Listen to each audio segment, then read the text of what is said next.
Il était une fois Juliette Binoche. Simone de Beauvoir.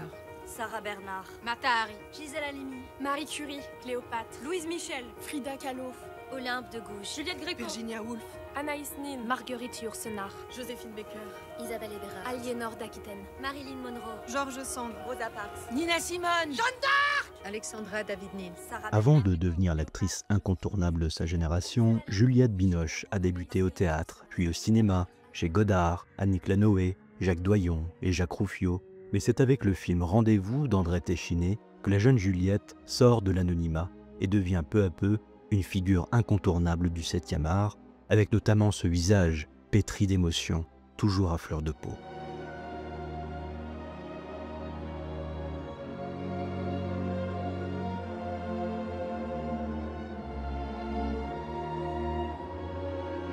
En 1986, l'actrice partage la vedette avec Michel Piccoli dans Mauvais sang d'Éléos Carax. Elle incarne ensuite Teresa dans L'insoutenable légèreté de l'être de Philippe Kaufman, aux côtés de Daniel Day-Lewis.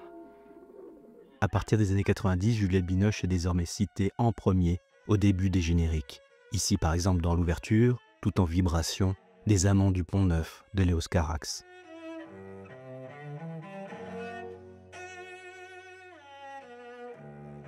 Elle est nommée aussi avant Ralph Fiennes dans Les Hauts de Hurlevent l'année suivante, soutenue par la musique de Richie Sakamoto. Citée avant encore William Hurt dans Un divan à New York de Chantal Akerman. Si Juliette Binoche est à l'affiche de films mis en scène par des cinéastes de renom, sa voix, son regard et ses choix construisent un sillon, voire une esthétique à part entière, comme ici en 93 à la toute fin de Bleu de Krzysztof Kieślowski. L'actrice déclare « Il y a des films qui retournent vraiment des vies, même si on a tendance à amenuiser leur pouvoir en les appréhendant comme du divertissement. »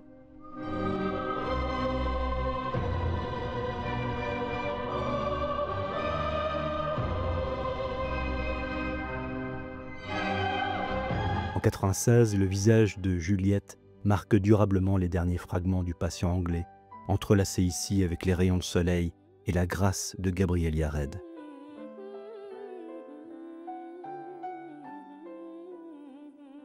On songe alors à Roland Barthes. Il y a tant de lectures d'un même visage. Il en va ainsi des dernières secondes des enfants du siècle de Diane Curis. Nous ne savions pas ce que le temps fait découvrir. On n'aime qu'une fois de toute son âme. Aujourd'hui, je le sais, c'était lui.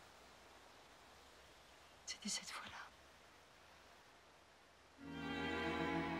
À noter le générique d'ouverture de ce film, hommage sensible à l'imprimerie, qui n'est pas sans évoquer le générique de The Front Page de Billy Wilder.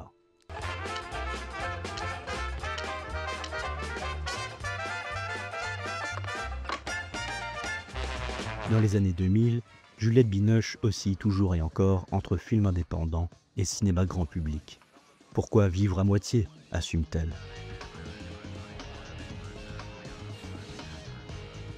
Sa collaboration avec l'Autrichien Michael Haneke nous offre Code inconnu en 2000, puis Caché en 2005, où l'actrice joue le même personnage.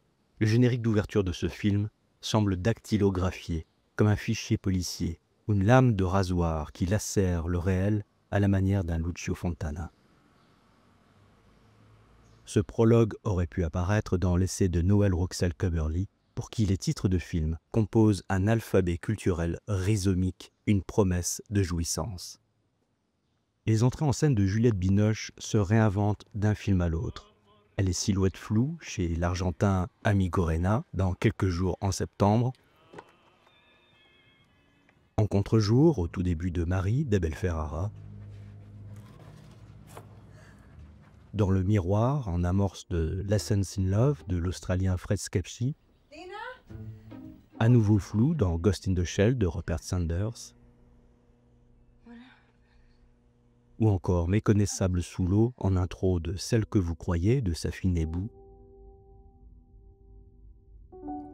Et flottant sur l'eau dans Avec amour et acharnement de Claire Denis.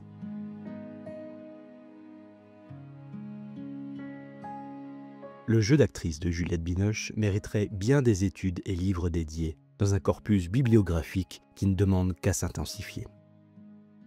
Outre ses interprétations dans des films anglophones plus ou moins réussis mais qui participent à la mosaïque Binoche, l'actrice parisienne illumine Le Voyage du Ballon Rouge en 2007 et l'année suivante Paris de Clapiche, Chirine de Kiarostami, Désengagement d'Amos Gitaï, Copie conforme de Kiarostami encore, La vie d'une autre de Sylvie Testu, Cosmopolis de Cronenberg et même Godzilla de Gareth Edwards. Impossible de citer tous les films singuliers de réalisateurs et réalisatrices dans lesquels Juliette Binoche s'est engagée, dont Les 33 de la Mexicaine Patricia Regan en 2015 et L'attente de l'Italien Piero Messina ou Maloute de Bruno Dumont. Notons 3 collaborations de l'actrice avec Olivia Assayas avec des génériques toujours très sobres et 3 films également avec Claire Denis, Un beau soleil intérieur en 2017, avec Amour et acharnement en 2021, mais aussi High Life en 2018, avec son générique au mouvement contradictoire, conçu par Charlotte Bale.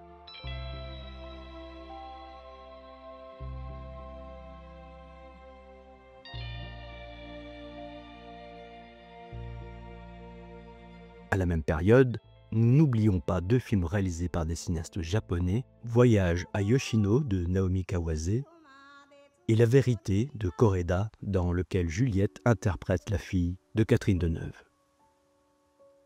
Dans la cosmologie artistique de Juliette Binoche, on y trouve pêle-mêle un livre audio de L'Amant, un documentaire de Marie-Monique Robin, ou encore un générique de fin horizontal signé par Mathieu Decarly de la Brigade du Titre pour Le lycéen de Christophe Honoré.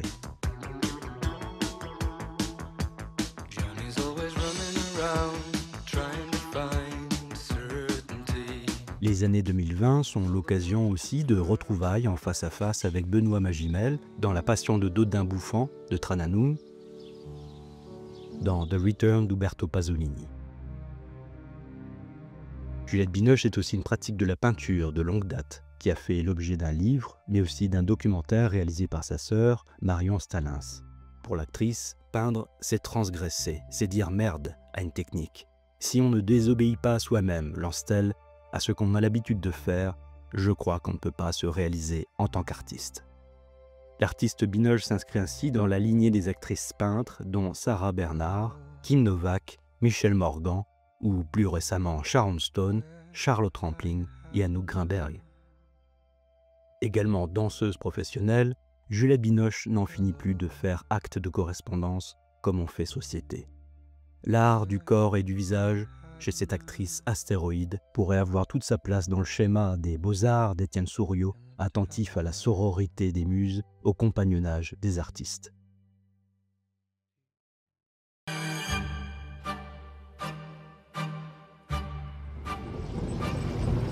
Mais s'il fallait revoir un générique avec Juliette Binoche.